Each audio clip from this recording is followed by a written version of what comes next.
All right, everyone, welcome back to another episode of Quantum Leaps, where we interview thought leaders in the space who are helping to push forward the Web3 community. Very honored today to have Masha here, the head of communications at Rarible. Thanks so much for joining me today. Yeah, thank you for having me over. It's my pleasure. Sure. Yeah. So Rarible is obviously a powerhouse in the space, a family name. I think myself included, that Rarible was the first place that I minted an NFT. I think that's true for a lot of people that have been in the space for a little while. So it's great to have you on, and it'll be great to hear some of your perspectives about NFTs in general. So I wonder, before we get started, if you could just give me a little bit of your background. How did you get involved in the space? How did you find yourself at Rarible? Yeah, for sure. So yeah, I have been just like generally kind of exploring the blockchain space since 2017, I think, as many of us probably have. Yeah, and then I was always on like communications and marketing side, and my twin sister and I, we have like a small PR like consultancy and studio that's called It Takes Two. So we've had that for quite a few years already. And yeah, we started supporting Rarible very early on in summer 2020, just before the Rari token was about to launch. And so like it's after that, like it was so successful that like everything kind of just like boomed, because it was pretty cool, because that was like one of the first applications for like liquidity mining, so to say, for a non-DeFi project, for something more kind of consumer focused. So yeah, and shortly after that, I just joined Rarible full time as a head of comms, and yeah, here I am. So it has been a quite a wild ride for the past years. For sure. Now, there are so many, marketplaces out there and new ones popping up all the time. I guess it's probably something that you have to do as a marketplace, is to continue innovating and adding new functionality as to, separate yourself. And I know Rarible has really been doing quite a lot of that with the Rari token. Rarible DAO and protocol are now pretty active. And recently, it seems like interoperability is really one of the primary focuses.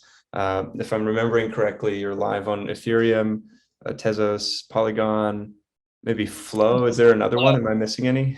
Yeah. No, that's right. I think yeah, we have started to kind of venture into the multi-chain direction like last year, closer to the end of last year. And yeah, I think we really do believe that multi-chain is the future. And it's very interesting to witness how different blockchains are starting to aggregate different communities like around them in regards to NFTs. So I think like Ethereum like is still like to a huge extent a king, and most of the OG projects are on Ethereum. But we're seeing, and for Tezos, for instance, there is a very vibrant art community that is super dedicated, super active. Flow is home to a lot of kind of like mass, consumer focused projects and brands, some of the games as well. Polygon, it's a very strong gaming community, a play to earn community. So for us, even though Rarible started originally kind of pioneering, this crypto art movement, we have grown much beyond that for the past year. And so like literally right now, Rarible is home to like a lot of different, assets and communities, and, like across different, like PFPs and metaverse lens and music and, 3D items. And like, here's like just a logical step for us. How do we bring all of those different communities together as well from different blockchains? Yeah, and so that's one of the like bigger focuses for us. And yeah, we just launched an opportunity to add like up to 20 wallets to your profile on Rarible, so that it's easier to kind of juggle wallets, because it's still like quite a pain for people to just like move around different wallets and different NFTs, which is why I think we still see a lot of people just sticking to one chain. So yeah, we're also trying to just make it more like accessible and easy to use.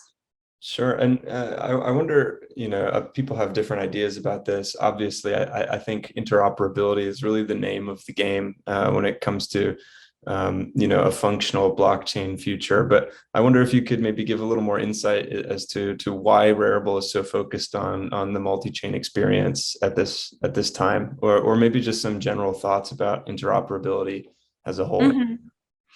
Yeah, I think that's a good question. And well, I think there's probably like, maybe a lot of different, things that, people are looking for, from NFTs and, from the experience of, interacting with different blockchains. And I think oftentimes when we are, talking about the end user, so like people who, buy NFTs, hold NFTs, belong to, those communities, use, those PFPs, they're looking for really not like maybe the technical solution, but like really, the community that lives on that blockchain and being a part of something. So I think in the end of the day, those are, well, I think like just, being, like more scalable and like cheaper transactions, lower fees is obviously like a huge part of it.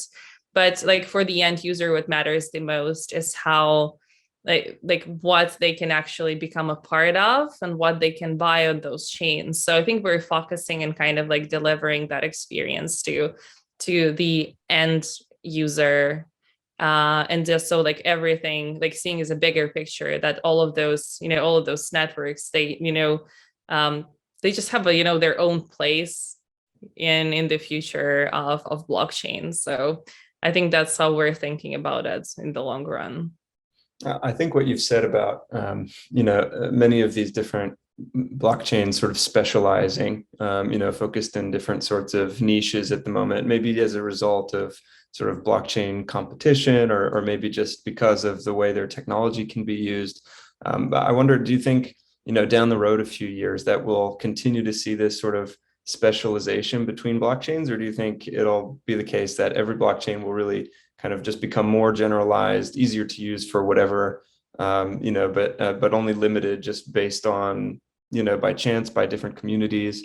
What do you see as the future for that? Mhm.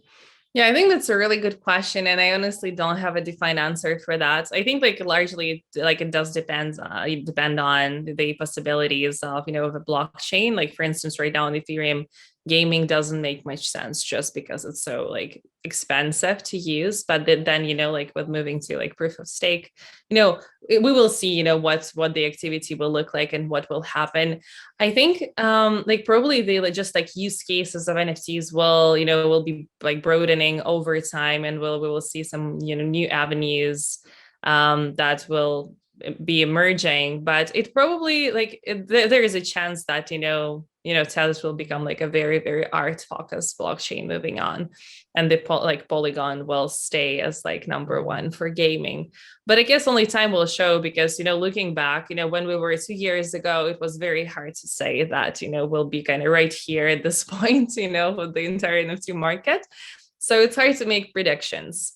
But yeah, I think the kind of more niche communities, in my opinion, like will kind of become more stable and more associated with different blockchains.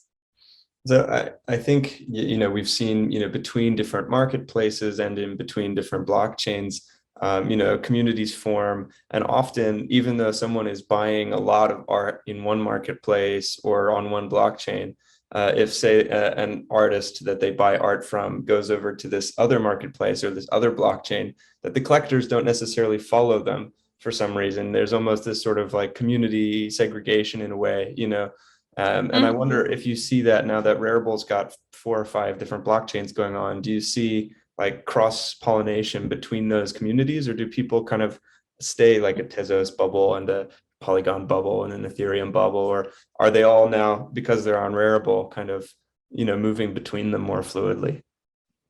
Yeah, I think there is like a lot of artists that they're just like stuck, to the chain. And I think the attachment is really well, like some practical, like utilitarian components of that, but it's like psychological as well. Though we do have, artists that, mint both on Ethereum and Tezos, like yeah, probably like Des Lucrece.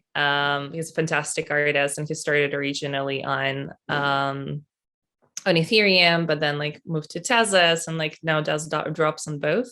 So he's a great example. But yeah, I think it's probably like also a question of tools, which is, we at Rarible are really trying to solve actively, is how to make this experience more comfortable and, less of a pain in the ass, honestly, just like moving around different wallets. And like, because for a lot of people, just like, getting a wallet is still quite like a venture that needs some time and dedication. So, and it's totally understandable. Yeah, that makes sense. So beyond the interoperability, functionality or topic, looking down the road a little bit further, what are some other things that Rarible is, looking to implement, or, other innovations, other areas that you're looking to explore as the marketplace and the community and the DAO continue to grow? Mm-hmm. Yeah, so first of all, well, Rarible protocol is a huge part of what we're focused on right now. So yeah, it is essentially like open source, community governed infrastructure that serves as building blocks to build different experiences. That can be your own marketplace, or like any front end or any integration with the app. Or we had on Cyber, for instance, integrate that so you can walk around the virtual gallery and come to a painting and buy a painting right from there. And a lot of cool teams are working on integration there. So we're really thinking about Rarible right now as this kind of like ecosystem, so to say, that's just like a community of communities, as I mentioned, that like it's really growing.